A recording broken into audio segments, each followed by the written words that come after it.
Student, welcome to back my YouTube channel JK Education. Myself Jaswant Kumar Maheshwari. अगर आप इस YouTube channel पे नए हैं तो please subscribe this channel and press the bell icon, जिससे आने वाली न्यू वीडियो आपको नोटिफिकेशन द्वारा मिल जाएगी। अब तक हमने देख लिया था एल्किल हैलाइड के अंदर हमने उसके फॉर्मेशन के बारे में लास्ट क्लास के अंदर डिस्कस कर लिया था। आज हम उसकी फिजिकल एंड केमिकल प्रॉपर्टी के बारे में डिस्कस करेंगे। तो शुरुआत हम करते हैं physical property.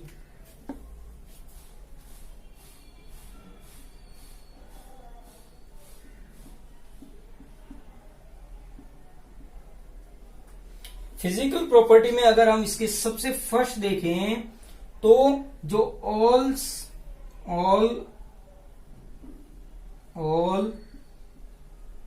Halo alkane are colourless. कैसे होते हैं? सारे के सारे colourless, but in presence of light, लेकिन लाइट की प्रेजेंस में RBr एंड Ri ये कैसे हो जाते हैं? येलो कलर के। ठीक है। सेकेंड, अगर हम इसकी सॉल्युबिलिटी देखें तो ऑल आर वाटर इनसोल्यूबल। अगर वाटर इनसोल्यूबल है तो ये कैसे होंगे? सारे के सारे बट soluble in कार्बनिक सॉल्वेंट, यानी कि कार्बनिक सॉल्वेंट में ये सारे के सारे विलय हो जाएंगे। थर्ड, अगर हम देखें तो CH3Cl, CH3Br एंड C2H5Br जो होते हैं गैसियस होते हैं, एंड अदर जो होते हैं वो होते हैं लिक्विड एंड सॉलिड। यानी कि हमें सिर्फ ये ध्यान रखना है, मेनली ये कैसे होते हैं? गैसियस नेचर के होते हैं। अगर हम फोर्थ बात करें कि जब हमने, यानी कि पिछली क्लास में हमने देखा था कि RX बॉन्ड का जो नेचर होता है वो कैसा होता है? थोड़ा सा पोलर टाइप का होता है। तो all are polar in nature, यानी कि सभी के सभी पोलर होते हैं। फिर अगर हम इसकी नेक्स्ट बात करें फिजिकल प्रॉपर्टी में,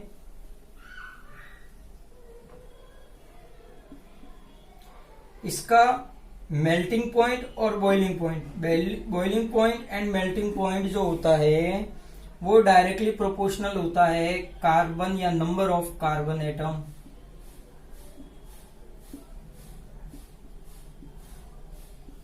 number of carbon atom directly proportional होता है नंबर ऑफ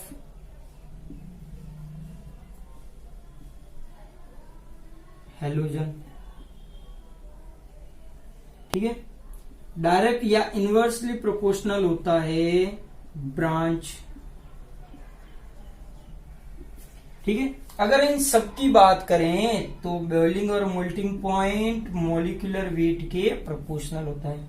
जैसे कि हम एग्जांपल लेते हैं एक एक का। Number of carbon atom, suppose करो CCX या CH3Br है, या हम बात करें Cl है। अगर हम यहाँ पे CH3 CH2 Cl की बात करें तो इन दोनों के अंदर इसका मेल्टिंग या बॉइलिंग पॉइंट क्या होगा? मैक्सिमम, क्योंकि कार्बन क्या है? ज्यादा। फिर अगर हम बात करें कि हेलोजन CH3Cl एंड CH2CCl2, तब भी इसका melting point and boiling point क्या होगा? मैक्सिमम होगा Cl2 का, क्योंकि उसके अंदर हेलोजन का मास इंक्रीज हो गया है। या हम बात करें RF, RCl, RBr and Ri की, तो इसके अंदर अगर हम देखें तो boiling point and melting point जो होता है वो इस ऑर्डर के अंदर होता है, क्योंकि फिर कल बार आई एटॉमिक मास क्या हो रहा है? इंक्रीज हो रहा है। फिर अगर हम बात करें क्योंकि ब्रांच के क्या है, इनवर्सली प्रोपोर्शनल।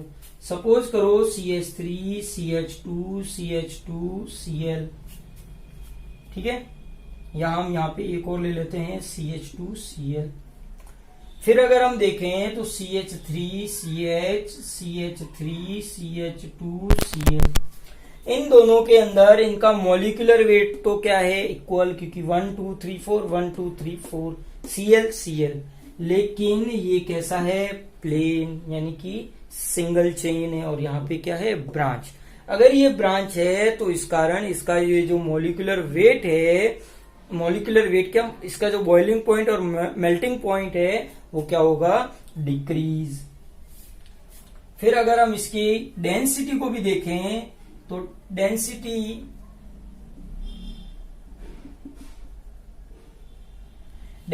भी सेम होती है।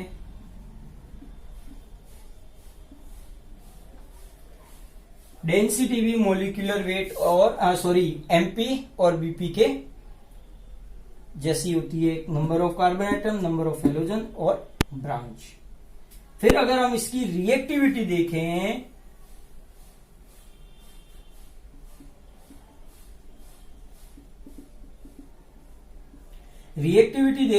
तो Ri की जो रिएक्टिविटी होती है वो सबसे क्या होती है, मैक्सिमम, यानी Ri, थोड़ी सी लाइट दे दो तो ये R में कन्वर्ट हो जाएगी और I2 गैस को क्या कर देगी, रिमूव कर देगी।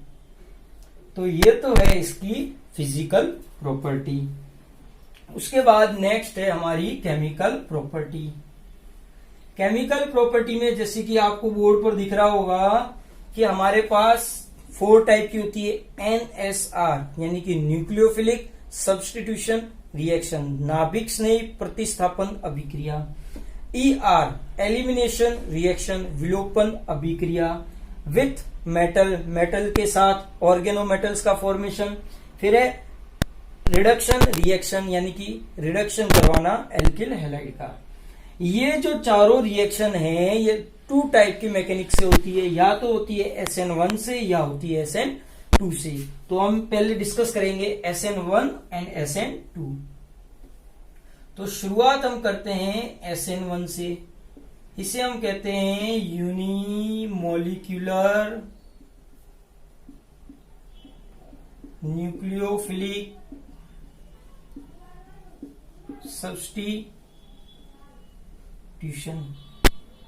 इस रिएक्शन के अंदर क्या क्या होता है देख लो। इस रिएक्शन के अंदर ये जो रिएक्शन होती है 2 स्टेप, ये रिएक्शन कैसी होती है, 2 step reaction. In first step, या हम यहां पे लिखें फर्स्ट स्टेप, इस फर्स्ट स्टेप के अंदर क्या होता है, फॉर्मेशन ऑफ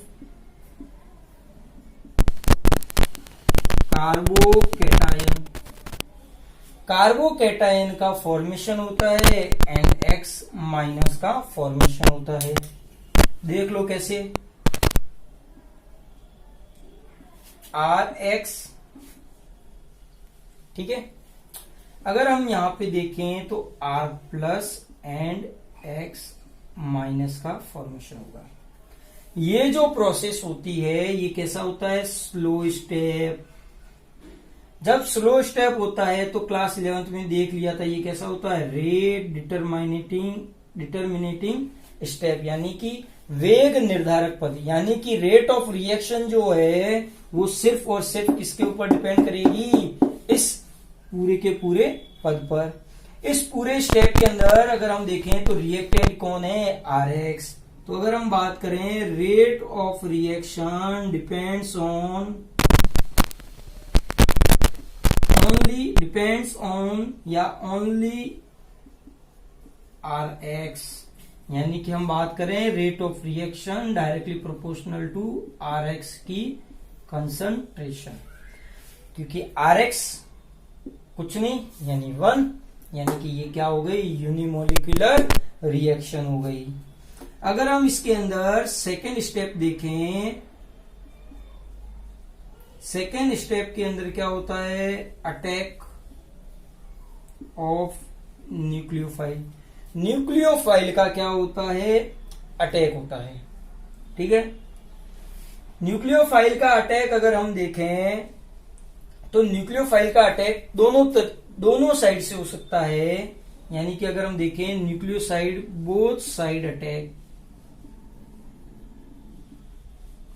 बिकॉज क्योंकि ये जो कार्ब कैटायन है, कार्ब कैटायन जो होता है वो कैसा होता है, सेम प्लेन के अंदर होता है। यानी कि उसकी जो स्ट्रक्चर होती है वो कैसी होती है, प्लेनर स्ट्रक्चर।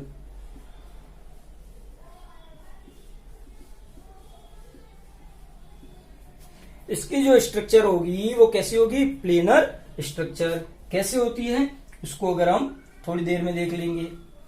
ये जो अब देखो इस रिएक्शन के अंदर किसका फॉर्मेशन हुआ, कार्बोकैटायन का। यानी कि जो रिएक्टिविटी है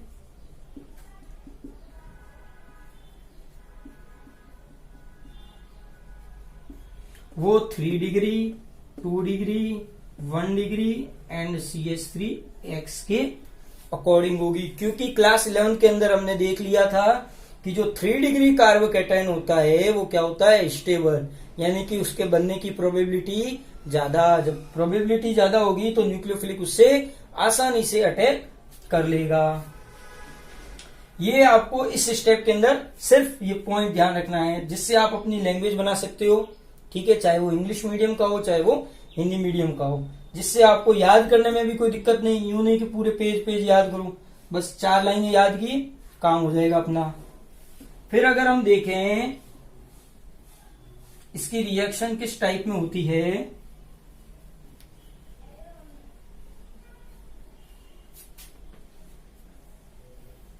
अगर हम बात करें जैसे कि CH3CH3CH3X, फर्स्ट स्टेप यानी कि स्लो स्टेप, या हम कह सकते हैं RDS। इसके अंदर CH3 बनता ये है और X माइनस, लेकिन ये स्ट्रक्चर नहीं है, ये सिर्फ इसको रिप्रेजेंट करने का तरीका है। इसकी जो स्ट्रक्चर होगी वो कुछ इस प्रकार होगी।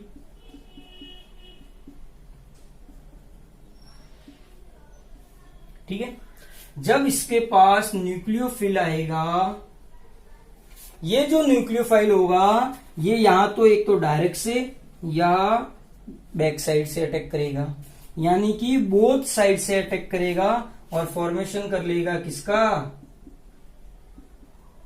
प्रोडक्ट का। और X माइनस तो हमारा पहले से ही बाहर चला गया। तो ये जो न्यूक्लियोफाइल जब इस कार्बन पर अटैक करेगा, अगर ये carbon if carbocation carbon have different groups, या हम इसे कह सकते हैं chiral carbon, then product is racemic mixture. जो प्रोडक्ट होगा वो हमारा कैसे होगा, रेसिमिक मिक्सचर। क्योंकि अगर ये इसकी वैलेंसी अगर सही तरीके से डिफरेंट है तो ये कैसे हो जाएगा, कायरल कार्बन का कैटायन।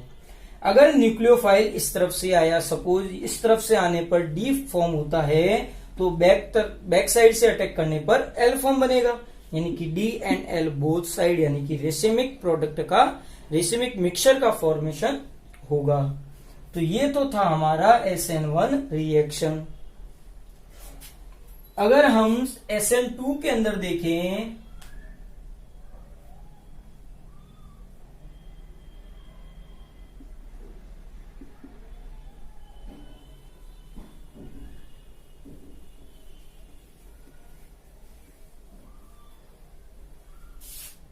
अगर हम SN2 में देखें तो SN2 जो होती है वो सिंगल स्टेप रिएक्शन होती है, सिंगल स्टेप रिएक्शन।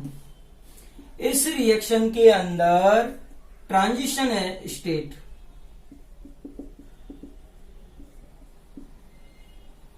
यानी कि संक्रमण अवस्था का क्या होता है, निर्माण। संक्रमण अवस्था का क्या होता है, निर्माण।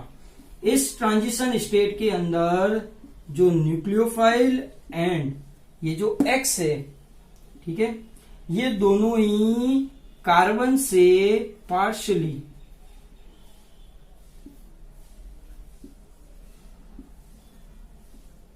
कैसे होते हैं, कार्बन से पार्शियली अटैच होते हैं। पार्शियली अटैच होने से मतलब है, पहले ये देख लो। उसके बाद अगर हम बात करें तो ये जो रिएक्शन है वो रिएक्शन पूरी न्यूक्लियोफाइल और जो रिएक्टेंट है हमारा एल्किल क्लोराइड, यानी कि जो रेट ऑफ रिएक्शन है वो किसके ऊपर डिपेंड होती है, एक तो आरएक्स और न्यूक्लियोफाइल, इन दोनों के ऊपर डिपेंड करती है। फिर अगर हम बात करें इसकी रिएक्टिविटी, क्योंकि एक साइड से X माइनस निकलता है और एक साइड से Nu प्लस माइनस अटैक करता है, तो इसकी जो रिएक्टिविटी होती है वो कुछ इस प्रकार से होती है।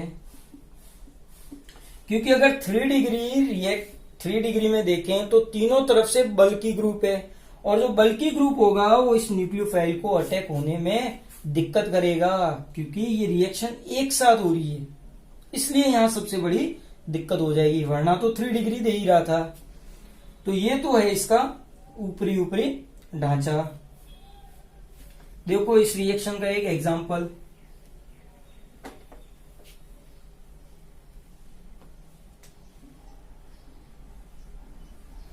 इस एग्जांपल में अगर हम देखें तो CH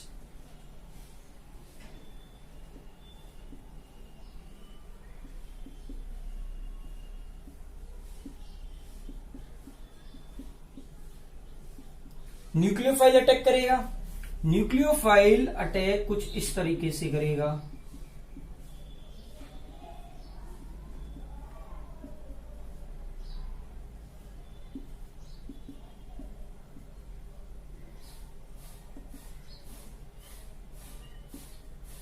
ये जो होगा वो हमारी कैसी है, ट्रांजिशन स्टेट, यानी कि संक्रमण अवस्था। इस संक्रमण अवस्था जो आगे प्रोसेस होगा उसके अंदर ये बॉन्ड पूरा का पूरा ब्रेक और ये बॉन्ड पूरा का पूरा फॉर्म हो जाएगा। या अगर हम बात करें कुछ इस तरीके से ये हो जाएगा। ये हमारा क्या है, प्रोडक्ट। अगर हम ध्यान से देखें तो जो रिएक्टेंट है, रिएक्टेंट के अंदर जो एक्स है हमारा वो किस तरफ है, राइट साइड, और जो न्यूक्लियोफाइल जो हमारा प्रोडक्ट के अंदर है वो किस तरफ है, लेफ्ट साइड। यानी कि इन दोनों के अंदर क्या हो गया, इन्वर्जन। क्योंकि हमने स्टीरियोकेमिस्ट्री के बारे में डिस्कस कर लिया था, उसके अंदर अगर इस तरफ है, अब सपोज करो ये बी था, तो ये किसका फॉर्मेशन हो जाएगा, एल का फॉर्मेशन हो जाएगा, यानी कि क्या हो गया, इन्वर्जन। और इस इन्वर्जन को सबसे फर्स्ट वाल्डन ने शो किया था, इसीलिए Walden inversion, so called as Walden inversion. ये तो था इसकी रिएक्शन के बारे में। सर हमें पता कैसे चलेगा कि हम SN1 रिएक्शन करवाएं या SN2 रिएक्शन करवाएं, तो वो भी देख लो, सबसे इंपॉर्टेंट। क्योंकि ये पढ़ने से ये पता नहीं चलता है कि जो ये मैकेनिज्म होगी वो SN1 होगी या SN2। अगर हमारा एल्किल हैलाइड अगर हमारा कैसा है, प्राइमरी, तो रिएक्शन कैसी होगी, SN2। अगर हमारा एल्किल हैलाइड कैसा है, टर्शरी, तो हमारी रिएक्शन होगी SN1 से। और अगर हमारा जो 2 डिग्री एल्किल हैलाइड है तो ये जो डिपेंड करेगा किसके ऊपर, एक तो बेस के ऊपर, कि हम बेस यानी कि या कहने का मतलब न्यूक्लियोफाइल कौन सा यूज ले रहे हैं। यहां हम यूं लिखे हैं, depends on depends on base या न्यूक्लियोफाइल। और किसके ऊपर डिपेंड करेगा सर? मीडियम, या कहने का मतलब सॉल्वेंट। हम सॉल्वेंट कौन सा ले रहे हैं? सॉल्वेंट टू टाइप के, पोलर एप्रोटिक या polar protic, polar aprotic solvent. ठीक है, प्रोटिक यानी कि जिसके अंदर आयंस वगैरह, एप्रोटिक यानी कि कोई चेंज नहीं, जैसे कि CCl4 एक्सेट्रा, इसके अंदर आ जाएगा H2O वगैरह। अगर polar aprotic, polar protic solvent है तो रिएक्शन होगी हमारी SN2, वरना रिएक्शन होगी हमारी SN1। ये इंपॉर्टेंट है इस पूरे टॉपिक के अंदर। तो ये तो था हमारा फिजिकल एंड केमिकल प्रॉपर्टी के अंदर हमें न्यूक्लियोफिलिक सब्स्टिट्यूशन रिएक्शन को डिस्कस करना था। उसके अंदर हमने SN1 और SN2 को देख लिया है। तो कल हम शुरुआत करेंगे न्यूक्लियोफिलिक सब्स्टिट्यूशन रिएक्शंस के, उसके बाद ER, मेटल्स एंड रिडक्शन। तो उम्मीद होगी ये वीडियो आपको पसंद आया होगा। अगर ये वीडियो आपको पसंद आए तो please like, comment, share and subscribe जरूर करें। धन्यवाद।